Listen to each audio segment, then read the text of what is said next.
reconocer al final de estos días, y es que la santificación es un proceso continuo en la vida de un creyente, donde necesitaremos estas gracias que el Señor nos ha dado, estas virtudes que el Señor nos ha dado en su Espíritu Santo, en su palabra y en su iglesia. Si en verdad habremos de ser santificados, vas a necesitar tanto la palabra, tanto el Espíritu y tanto la iglesia actuando en tu vida para poder ser verdaderamente santificado. Y tengo que sobreenfatizar en esto de la iglesia. A veces como creyentes llegamos a momentos en donde tenemos momentos o puntos ciegos, es decir, cosas que yo no veo de mí mismo. Y puedo estar perseverando en el pecado porque simple y sencillamente yo no veo que estoy haciendo eso. Y aquí es cuando la iglesia entra para indicarnos y para decirnos: mira, está pasando esto en tu vida, lo que se ve de afuera es esto. Y si tú lo rechazas, y si yo rechazo la apreciación o el punto de vista de otra persona que pertenece al cuerpo de Cristo y que en el amor del Señor me lo está diciendo, porque me ama me lo está diciendo, porque quiere mi avance espiritual me lo está diciendo, nosotros limitaremos y estorbaremos a nuestro propio crecimiento espiritual y a nuestra propia madurez espiritual. Entonces conviene que tú y yo entendamos, reconozcamos en esta virtud de la iglesia, de ser parte de la iglesia, el hecho de que Dios nos ha dado los elementos para ser santificados, no solamente su Espíritu, su palabra, pero la misma iglesia. Entonces quiero destacar, solamente para venir a la cena, 7 principios que debemos de reconocer continuamente de esta doctrina de la santificación en nuestras vidas. Número 1, la naturaleza de la santidad es la transformación del creyente. ¿Cómo lo logramos? Necesitamos consagrarnos a Dios. La naturaleza de la santidad es la transformación del creyente por medio de la consagración. Es decir, quizás tú no has tomado en serio la santificación, quizás yo no he tomado en serio la santificación, y la manera como esto inicia es: mi vida tiene que consagrarse a Dios, mi vida tiene que apartarse a Dios, mi vida tiene que ser exclusivamente de Dios, lo tengo que expresar, lo tengo que reconocer, en mi vida las virtudes, las gracias y la maravillosa presencia de Dios en mi vida, y de esta manera yo tengo que crecer en mi relación con Dios, y cada día tú y yo tenemos la oportunidad de tener una consagración más cercana y más clara delante de Dios. Entonces te animo a que al salir de este lugar entiendas que la naturaleza de la santidad es la transformación del creyente, y para ser transformados necesitamos consagrarnos delante de Dios. Número 2, el contexto de la santidad es la justificación a través de la obra de Cristo. Necesito reconocer urgentemente que mi santificación empieza con mi justificación. Cuando yo no merecía ser justificado, Él tuvo misericordia de mí y me rescató. Cuando yo no merecía parecerme a su Hijo amado, Él estuvo dispuesto a entregar a su Hijo amado por mí y poder apreciar en mi vida la necesidad de ser semejante a Jesús. Entonces vamos a necesitar captar esta virtud, esta maravillosa oportunidad que tenemos en Dios, de que nuestra justificación es el inicio a nuestra santificación. Hablaba de la cruz el día de ayer en la noche, hablaba de la victoria en el Calvario, de estos 4 beneficios que tenemos.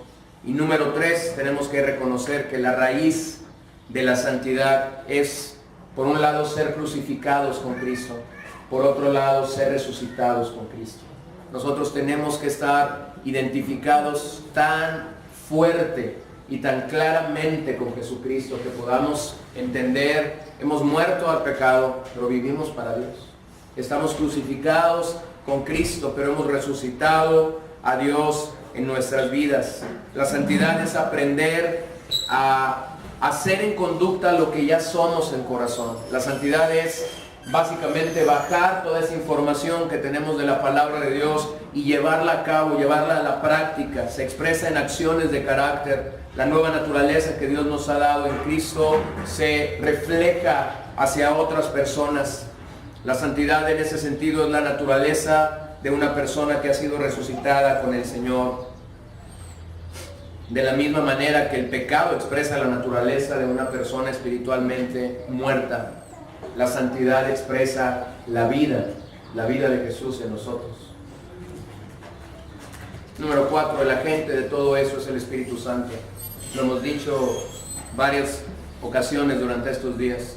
El agente de transformación es el Espíritu Santo. Y pudiéramos llamar al Espíritu Santo esa voz silenciosa quizás, ese pastor silencioso que tenemos, que nos está indicando momento tras momento, que nos está redarguyendo momento tras momento en qué estamos haciendo bien, en qué estamos haciendo mal.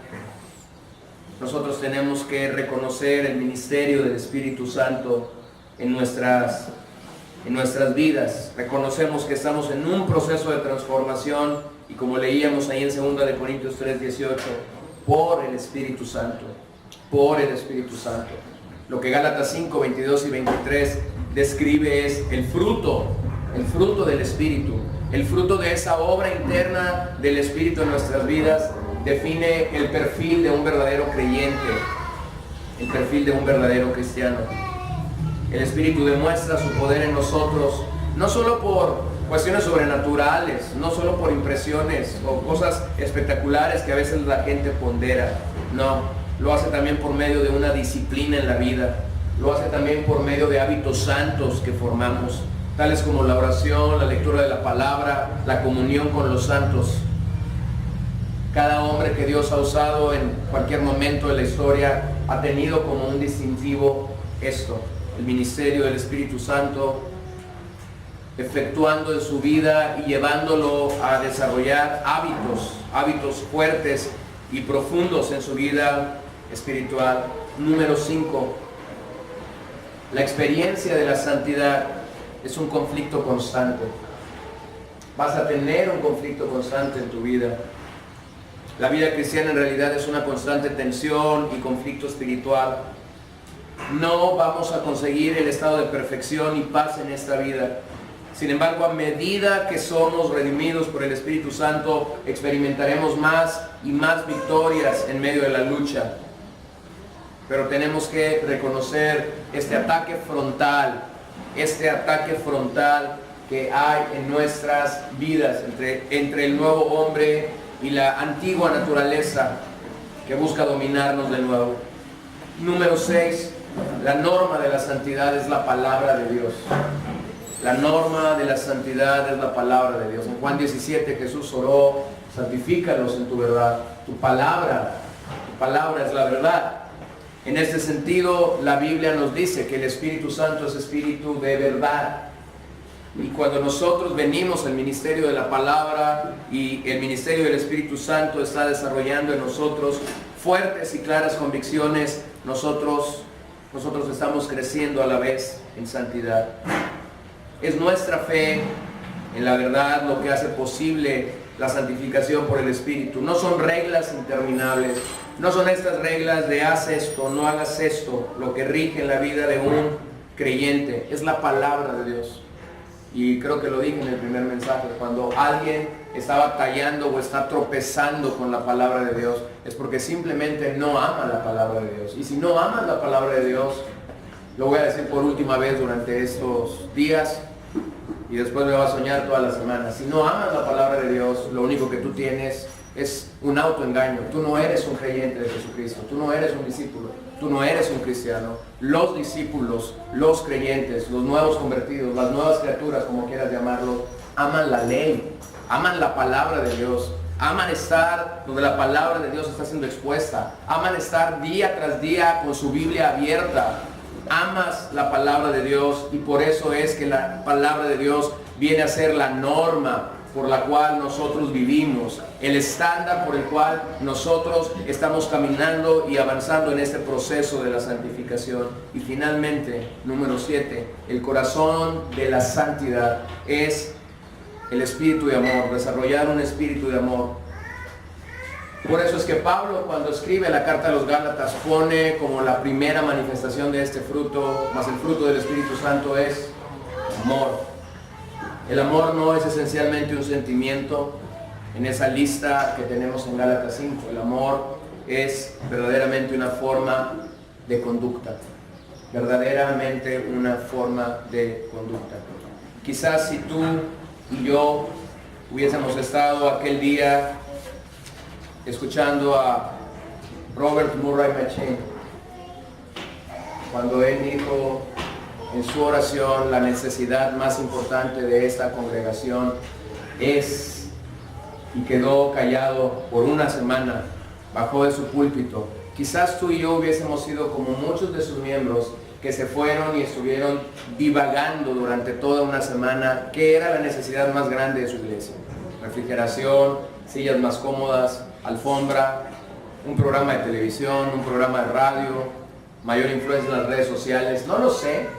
Hubiéramos tenido un montón de opciones para decir, y creo que muchos de los que regresaron la semana siguiente a escuchar a este gran predicador escocés, aún el domingo por la mañana estaban preguntándose, ¿qué dirá el predicador este día? ¿Cuál será la necesidad más grande de nosotros como iglesia? Hermanos, creo que necesitamos reconocer al salir de ese lugar que la necesidad más grande que yo tengo, pero también la necesidad más grande que tú tienes en este tiempo en el que nos ha tocado vivir, es ser santos. Es ser santos.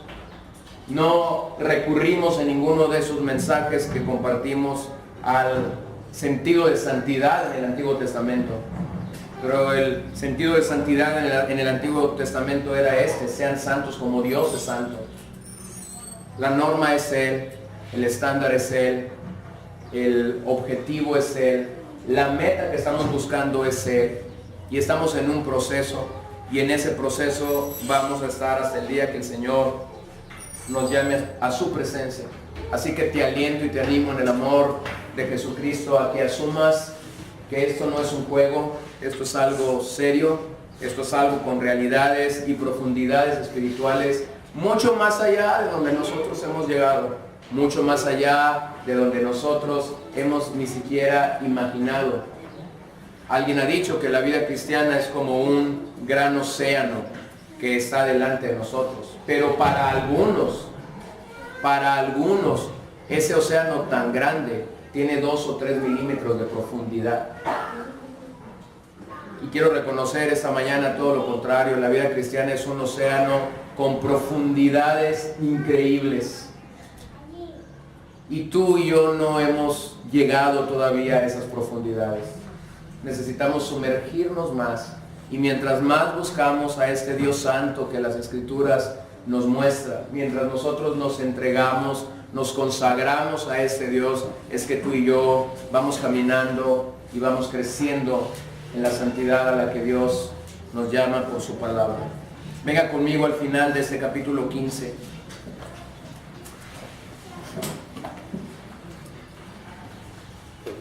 Versículo 55. ¿Dónde está, oh muerte, tu aguijón? ¿Dónde, oh sepulcro, tu victoria? Ya que el aguijón de la muerte es el pecado, y el poder del pecado es la ley. Mas gracias sean dadas a Dios, que nos da la victoria por medio de nuestro Señor Jesucristo. Vuelvo a ser enfático en la acción, en el verbo. Nos da la victoria. Nos da la victoria por medio de nuestro Señor Jesucristo. Así que, hermanos míos, amados, estad firmes y constantes, creciendo en la obra del Señor, sabiendo que vuestro trabajo en el Señor no es en vano. Saldremos de este lugar en unos instantes. ¿Qué tengo que hacer? El verso 58 te dice qué tienes que hacer tú y qué tengo que hacer yo. Número 1, necesitamos estar firmes. Esta es la actitud de un soldado preparado a la batalla. Esta es la actitud de un hombre con disciplinas y ejercicios espirituales continuos y claros en su vida. Segundo, necesitamos estar constantes. ¿Qué es lo contrario a estar constantes? Inconstantes, fluctuantes, entre dos aguas, o Santiago los llama de doblado ánimo, y pudiéramos tener otros sinónimos. ¿Qué necesitas hacer? ¿Qué necesito hacer yo con esta doctrina de la santificación? No solo necesito estar firme, necesito estar constante. Y una vez que estás firme y constante, entonces puedes estar creciendo en la obra del Señor siempre. Ahora, yo sé que muchas veces esto de estar creciendo en la obra del Señor siempre lo utilizamos como para decir, la obra de Dios es hacer esto. Y yo quisiera enfatizar esta mañana, eso está hablando de alguien, eso está hablando de una persona. La obra de Dios tiene que seguir creciendo en tu vida y en mi vida de forma interna. ¿Cuándo esa obra crece en nosotros? Solo cuando estamos firmes y constantes. Esa es la razón por la que la gente que no está firme en su fe y no es constante en su fe, jamás crecerá. Jamás crecerá, esa es la realidad. Puede estar en una congregación semanas, meses, años, décadas, generaciones, pero si su conducta no fue una conducta firme y constante, él no está capacitado para que la obra del Señor esté creciendo en su vida. Al final Pablo dice algo, sabiendo que vuestro trabajo en el Señor no es en vano. Ahora detente ahí. Una persona que es inconstante, una persona que no está firme y que quiere obrar para el Señor, que quiere trabajar para el Señor, que quiere servir para el Señor. ¿Qué es lo que pasa cuando está queriendo servir al Señor y viene el primer ataque? ¿Qué es lo que pasa? Se desanima, se va. Dice, esto no es para mí. Esto no es para mí, esto es para Antonio, Pechocho, Filiberto, Gabriel. Ellos sí le entraron a eso bien. No. Sabiendo que vuestro trabajo en el Señor no es en vano. ¿Sabes que el ministerio como vocación, el ministerio es de lo más increíble y sorprendente que uno realiza? Ahora, no malinterpreten lo que voy a decir. Como chamba o como trabajo, pues, es de lo más decepcionante que puede haber en el mundo. Lo explico. Te levantas un domingo, te levantas un lunes, tienes una palabra de Dios para compartir, has pasado tiempo orando, has pasado tiempo abriendo las Escrituras. Esta es tu vocación. Vas a la congregación y a los 10 minutos tienes a 5 roncando, tienes a 5 en las redes sociales, tienes a 10 parándose a comprar café en el Oxxo de la esquina sin raspar muebles. Tienes a uno que va por allá, tienes a otro que va por acá. Y entonces la vocación pasó a decepción en un instante.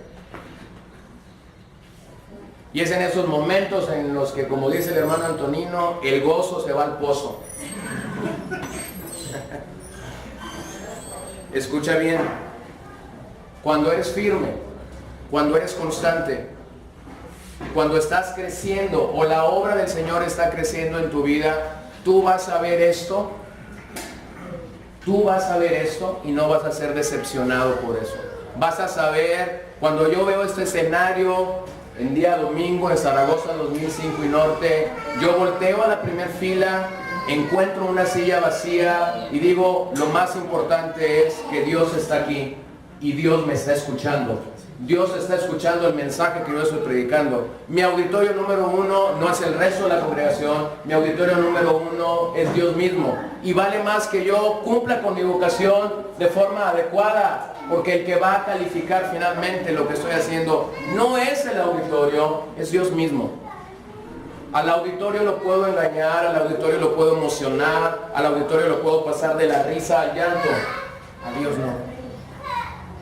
Entonces, hermanos, cuando nosotros tomamos en serio la doctrina de la santificación, reconocemos y entendemos hacia dónde la Biblia nos está convocando, tendrás estas 4 realidades. Mantente firme, mantente constante, mantente creciendo en la obra del Señor siempre en tu vida, en cada momento, en cada ocasión, en cada día. Y cuando hagas esto, podrás encontrarte trabajando en el Señor y sabiendo que todo tu trabajo para el Señor no es en vano. A veces los resultados y las respuestas de parte de Dios para nuestras vidas vienen de donde menos lo esperamos y vienen donde aparentemente no habíamos sembrado absolutamente nada. Ese es el Señor al cual tú y yo servimos. Y ese es el Señor al cual la Biblia nos invita a reconocer como único Rey y Señor de nuestras vidas eternamente. Oremos esta mañana. Señor, te damos a ti gracias por tu amor. Te damos a ti gracias por tu fidelidad. Te damos a ti gracias por haber alcanzado nuestras vidas, habernos traído hasta este lugar durante estos días. Agradecemos tus bondades y tus misericordias durante estos días que nos has permitido estar aquí y que nos has permitido estar rodeados de tu gracia, de tu amor, de tu bendición. Queremos esta mañana venir delante de ti y celebrar tu obra, la obra de Cristo en el Calvario.